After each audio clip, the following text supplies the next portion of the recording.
پڑھ رہا ہے، دیکھ رہا ہے، آپ کو معلوم ہوگا کہ غزہ کی حالت کیا ہو چکی ہے، آپ کو معلوم ہوگا کہ فلسطین کی حالت کیا ہو چکی ہے۔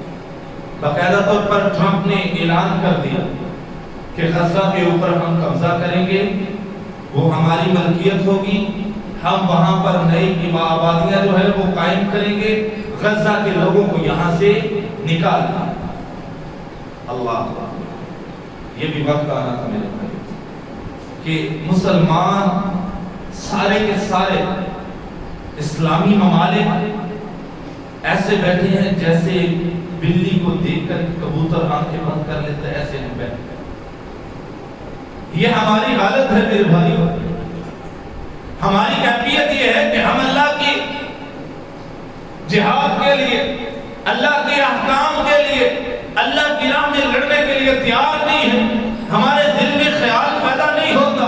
اللہ کے پاک پیغمبر علیہ السلام کی حدیث ہے، جو اس حال میں بندہ مر گیا کہ اس کی زندگی میں نہ اس نے جہاد کیا ہے، نہ اس کے دل میں شہادت کی موت کی تمنا جو ہے وہ آتی ہے، نہ جہاد کی تمنا آتی ہے، وہ گویا نفاق بنا۔ ہماری بے حسی اور میں کہتا ہوں ہماری بے غیرتی یہ ہے، ہماری بے غیرتی کی کیفیت اور حالت یہ ہو چکی ہے کہ اگر فلسطین کی کوئی پوسٹ آتی ہے تو ہم جو ہے شرمندگی سے اس کو سکرول ڈاؤن کر دیتے ہیں کہ ہم دیکھ بھی نہ سکیں۔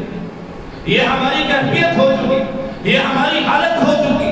اللہ بار بار کہہ رہا ہے میدان میں اترو، کامیابی تمہارا مقدر بنے گی، میدان میں اترو، اللہ کی جو نصرت ہے، اللہ کی مدد آئے گی۔ میرے بھائیوں، ابھی تک پاکستان کی فوج نے اور پاکستان کی حکومت نے جس کو ناز ہے کہ ہمارے پاس ہم سپر پاور ہے، اسلامی ممالک کی دنیا میں سب سے پہلی سپر پاور بننے والا پاکستان ہے، اس نے بھی ابھی تک اعلان نہیں کیا۔ یہ کیا وجہ ہے؟ کیوں ہم اس سے دور ہو رہے؟ کیوں ہم فلسطین کے لیے نہیں کھڑے ہو رہے؟ کیوں مسجد اقصی کے لیے کھڑے نہیں ہو رہے؟ مسجد اقصی تو وہ ہے جس کے متعلق رب ذوالجلال والاکرام نے قرآن میں کہا سبحان الذی اسری بعبدہ لیلا من المسجد الحرام الی المسجد الاقصی۔ اللہ نے مسجد اقصی کے متعلق کہا اللہ چاہتا تو حرم میں بھی جماعت کروا سکتا تھا، اللہ چاہتا تو انبیاء کو حرم میں بھی اکٹھا کر سکتا تھا۔ میرے بھائیوں، فلسطین وہ مقام ہے جو انبیاء کا مسکن رہ چکا ہے، فلسطین وہ ہے مقام جس میں انبیاء جو ہے وہ مدفون ہے۔ اللہ سبحانہ وتعالی نے کہا سبحان الذی اسری بعبدہ لیلا من المسجد الحرام۔